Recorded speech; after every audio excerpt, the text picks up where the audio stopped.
Attention Texans fans, an unexpected statement from the front office and a rather subtle analysis of the franchise's financial future have put the name of the most important quarterback in the team's recent history at the center of two different controversies, one institutional, the other contractual. The problem? Both leave hanging the question no fan wants to hear. How far does the trust in our number 7 really go? Welcome. Show your support for the Texans by reaching 100 likes on today's video. C.J. Straud is undoubtedly the main face of the Texans rebuilding since his arrival in 2023. However, to everyone's surprise, the franchise's own front office seems uncomfortable publicly acknowledging this. In a recent interview on the NFL Spotlight podcast, assistant GM Chris Blanco was straightforward in denying that the roster is being built around the quarterback. "We don't build a team around one player, even if it's a quarterback," he stated. What was meant to be an institutional statement turned into fuel for controversy. The comment surprised many because it completely contradicts the logic of modern NFL. When you have an elite quarterback on a rookie contract, especially one with an immediate impact like Straud, the natural move is to surround him with talent and maximize the financial flexibility that allows. It's the so-called golden window used by teams like the Eagles, Chiefs, and Bengals in recent years to reach the Super Bowl. Blanco's statement goes against this trend, or at the very least shows discomfort in making that explicit. Since his debut, C.J. Straud has instantly raised the team's level. In 2023, he was named Offensive Rookie of the Year with impressive numbers, over 4,100 yards, 23 touchdowns, and only 5 interceptions. He led Houston to the playoffs after years at rock bottom and helped his offensive coordinator, Bobby Slowick, become a candidate for head coach. The synergy was clear. The problem is that in 2024, the reality changed. Last season brought regression: 3,727 yards, 20 touchdowns, and 12 interceptions. Slowick was ultimately fired and the offense lost consistency. Still, the Texans managed to return to the postseason, which highlights that even in moments of fluctuation, Straud remains the key factor in the franchise's competitiveness. So why minimize his importance? Perhaps the answer lies in the philosophy adopted by Nick Caserio and D'Amico Ryans, who have prioritized players with a competitive mindset and aggressiveness on the field.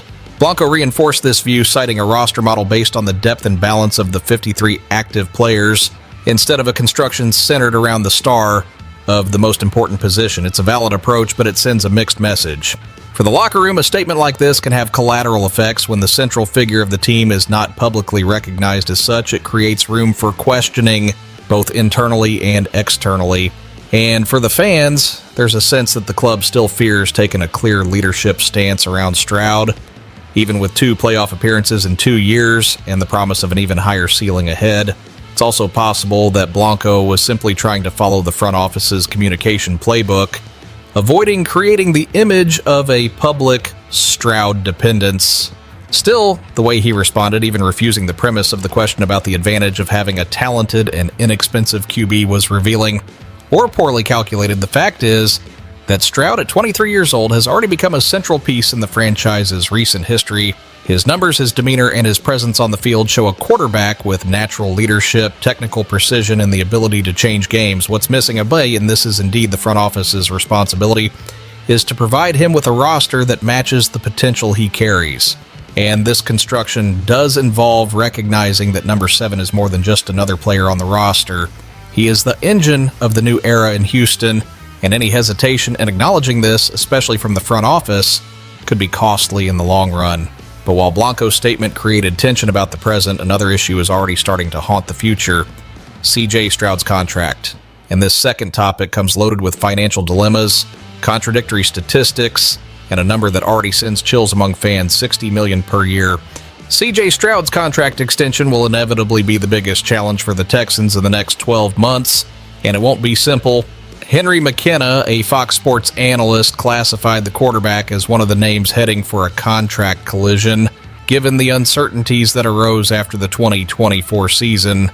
The initial market projection is that Straud could become the next player to receive a deal in the neighborhood of $60 million per year, a figure that would place him at the top of the league. And the question that no one wants to ask, but everyone is thinking, is he worth that? The first year was elite. In 2023, Straud had one of the most efficient campaigns in history for a rookie, raising the level of the franchise overnight. But the second year was more turbulent. While keeping the team competitive, his statistics dropped and the interception rate rose significantly. it's also a fact that he lost important pieces around him, and the change in the offensive command complicated the stability of the system. This context creates a delicate situation. If Straud returns to high-level play in 2025, the extension contract is almost certain, and the value inevitably high, but if he repeats last season, or worse, regresses even further, the dilemma will be enormous. Should the team pay for hope or wait another year and risk devaluation, or worse, internal conflict? Moreover, there is a challenging fiscal landscape ahead. Houston has been managing cap space well, but the impact of a massive extension like this could affect future negotiations, especially to retain young defensive pieces or invest in the offensive line and elite targets. The cost of tying up a franchise QB is high, not just in numbers, but in future decisions that become compromised. McKenna also pointed out that if Straud does not take a significant leap this year, the franchise might opt to negotiate a contract between $50 and $55 million per year instead of breaking the $60 million barrier.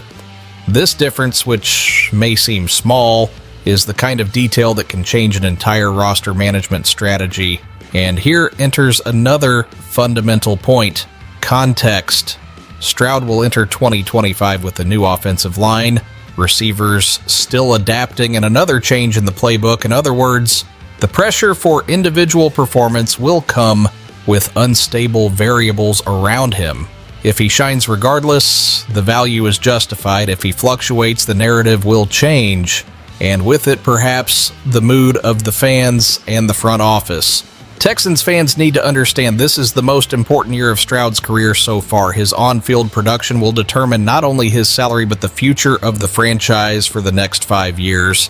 It's a season that will define whether Houston will bet everything on their number 7, or if they will maintain a cautious posture even on the brink of a historic contract. What started as a fairy tale with a shining rookie is now transforming into a silent dispute between performance, planning, and trust. CJ Straud has everything to be the future of the franchise, but he needs to prove it once again, and with even more strength. CJ Straud is the present and potentially the future of the Texans, but between evasive statements from the front office and million-dollar salary projections, the current scenario demands clarity, assertiveness, and, above all, results. The 2025 season will be a turning point. If Straud confirms the talent he showed as a rookie, the contract will come and it will be substantial. But if he repeats 2024, turbulence will be inevitable. My opinion, Houston needs to stop treating Straud as just another piece. He is the pillar of the project, and it needs to be treated as such both on and off the field. And you, Texans fan, where I see it, would you pay $60 million a year today for Straud, or would you wait another season before deciding? Leave your opinion in the comments, like, share, and subscribe to the channel to follow every chapter of the most decisive season of the new era in Houston.